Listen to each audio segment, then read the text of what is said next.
নাটকত যেনেদৰে এগৰাকী হিৰো থাকে যাক আপুনি মই সকলোৱে ফ'ল' কৰোঁ, ঠিক তেনেদৰে এগৰাকী ভিলেইনো থাকে। আৰু এই ভিলেইনগৰাকীৰ শক্তিশালী অভিনয় নাটকখনক প্ৰদান কৰে অন্য এক মৰ্যাদা, দেৱতা। তেনে এখন সুন্দৰ নাটক আৰু তেনে এটা সুন্দৰ দৃশ্যই আপোনালোকক এইবাৰ দেখুৱাই গৈছোঁ।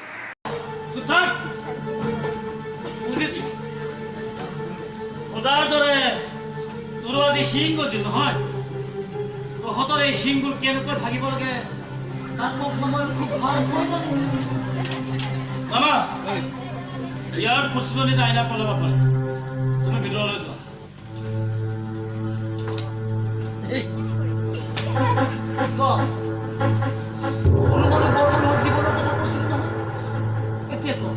সৰু মানুহৰ জীৱনৰ